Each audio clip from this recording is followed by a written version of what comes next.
my name is Miss Teresa. I'm with the Box Springs Library, and welcome to Make It Monday. Today we're going to learn how to make a solar light chandelier. So if you're ready, let's get started. Okay, so let's go over some things you're going to need. We got the inspiration from this from Facebook. The site that I saw it on was The Shabby Tree.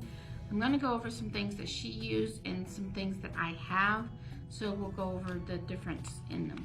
The first thing you're going to need is called hardware cloth. Basically, it's chicken wire.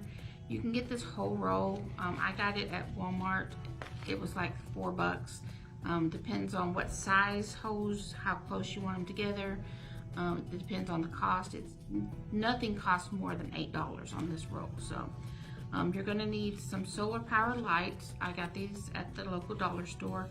The bigger the light, the more illumination you're going to get out of it. So if you want something with a lot of illumination, you may want to go to your local hardware store or your home repair store and get a bigger light rather than the dollar one, but that's up to you. You're also going to need zip ties or wire. I prefer the zip ties. That's my preference. She used wire. It's totally up to you. You're going to need a pot hanger. That's what this chain is. Again, I got this at the dollar store. So you can get that at your local dollar store. You're going to need some wire cutters, or you can use some kitchen scissors, some utility scissors, which is what I use to cut the chicken wire with. You're going to need these plastic fences. And you can get these at your local dollar store, which is where I got this from. You may have to go online and order these. They do have a website. You can order bulk of them. If you're going to do this, you might want to do quite a bit of them to hang in throughout your backyard. So make sure you get plenty. Also, we have a craft idea coming in the fall, so you might want to stock up on extra. If they are out of season, just keep this in mind for next spring, okay? Because they only come out certain times of the year. The last thing you're going to need is a wreath, a wire wreath. She got one from Dollar Tree, and it was 14 inches, the diameter. Mine is 12 inches. I had to go to my local craft store and buy this. I found this at the dollar store. It is supposed to be a 3D planter. It is a 14-inch diameter. However, it doesn't have the same strength as this one does because this has the interlocking wires that connect them. So they're soldered together and it has more support. I like this design and this support better. So I'm going to show you how to make it. Just keep in mind, if it's over 14 inches, you're going to need at least 3 of these. Anything between 14 to 12, you're only going to need 2. If it's over 14, you will need 3, okay? They do sell these at your craft store in up to 18 inches in diameter. This one is a 12, and this is what we're going to work with, okay? I tried with this one. It just did not give it the support it needed because it did not have those interconnecting. So let me move some stuff out of the way and we're going to get started.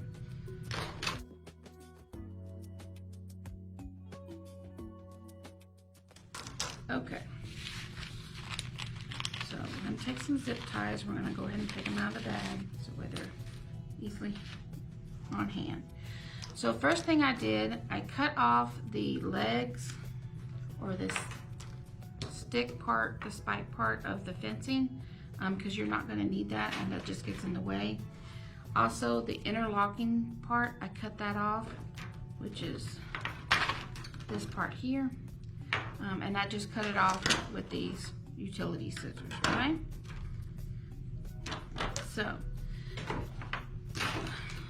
the next thing you're going to need to do is take out your chicken wire, or the hardware cloth as it's called, and I just put my wreath over it, kind of sized how big I was going to need to cover the entire thing, and then cut it out again using my utility scissors or the wire cutters, okay?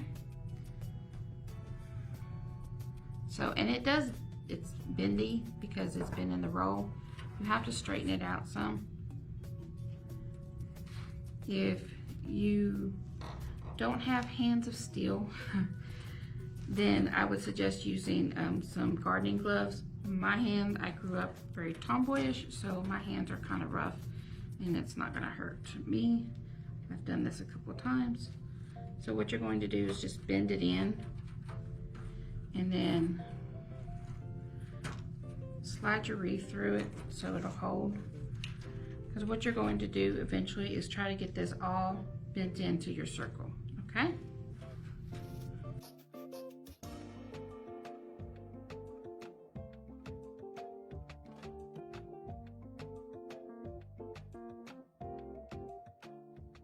Okay, so that's what it looks like. Now, if you have some pliers or a hammer, give it a good whack to make it all flat as you want it, but that's what it looks like, okay? So we're going to take our fencing. Now, we're going to wrap the fencing around here, and it's not going to come as flush as you would like it because it does have the mesh on it, but you're going to get it as close as possible, and you're going to zip tie it together, okay? So let's proceed with that.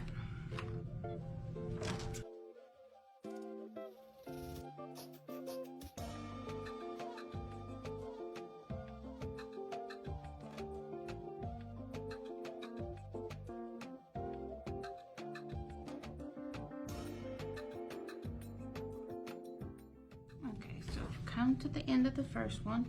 You're going to finish zip tying that, and then whenever we start the second one, because my wreath is a 12-inch, it is a little shorter than hers, so you're going to have to overlap the fencing. If it was a 14-inch, it would butt up right next to it, but since it's not, we're going to overlap it, okay?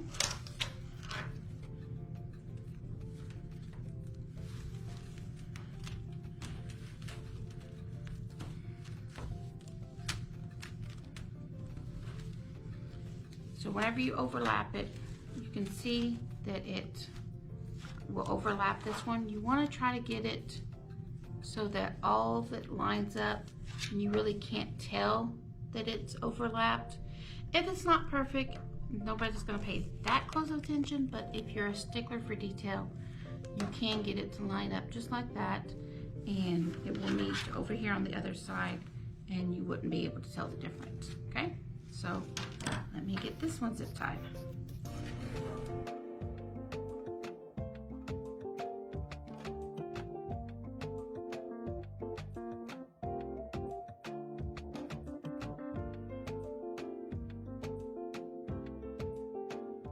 And where they join together, I always put a little extra zip tie there because you don't want your top to come undone. And then we'll do one over here where they're joined together. Now, if you were to paint this, she suggested painting after. I would actually suggest painting before and after because you need your, you don't want any little crevices because of the bends in here. You want to make sure you get a good coat on. So I would actually paint it before you start and after.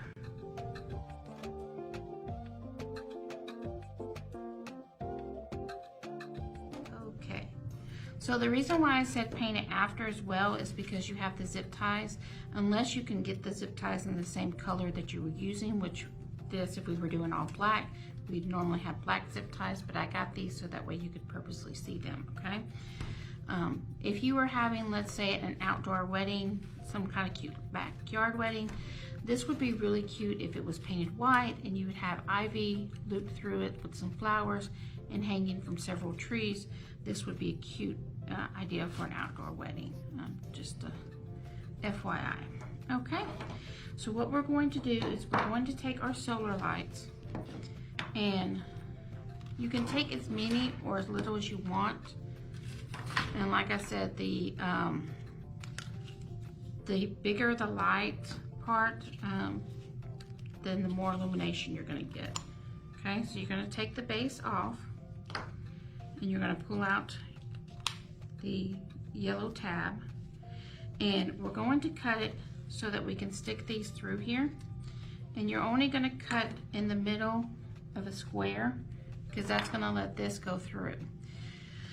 If you wanted to reinforce it with some E6000, that would be great, even some hot glue to enforce it.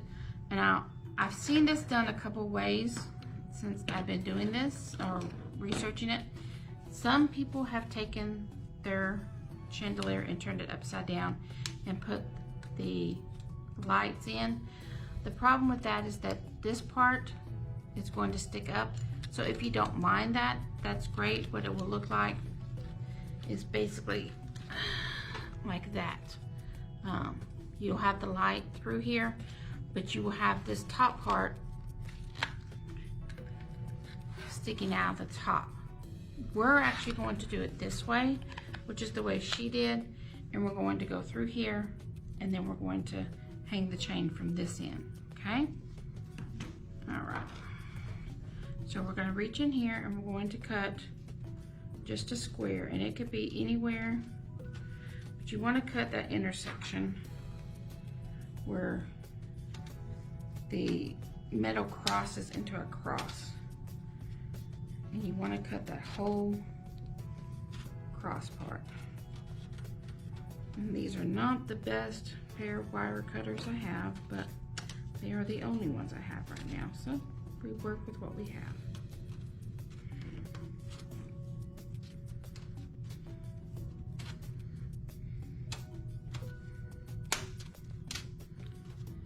And it really just takes a little twist of the wire, and they break off fairly easy. So you take this, and where I cut that hole, not sure you can see, but you can see my thumb coming through. That's where I cut the cross out. We're going to shove this in there, just like that, okay? So we're gonna repeat this for another process to get the rest of these in, okay?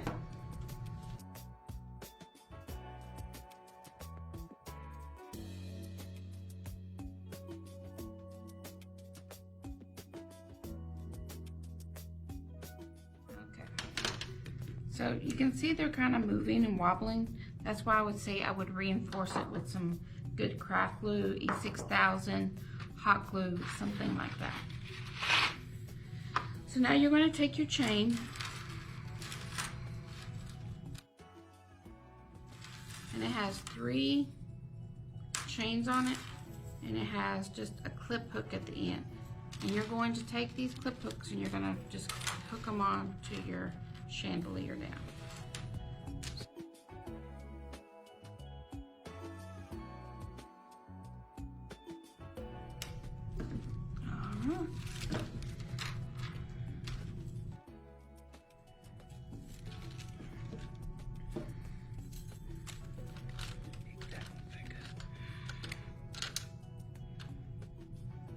And there you go.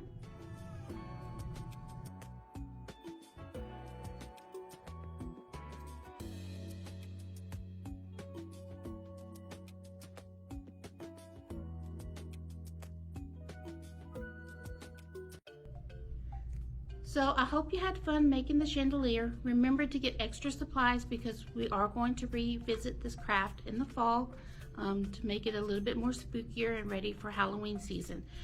It's a great idea to go ahead and get extra in case you happen to break one of your fences because they are plastic.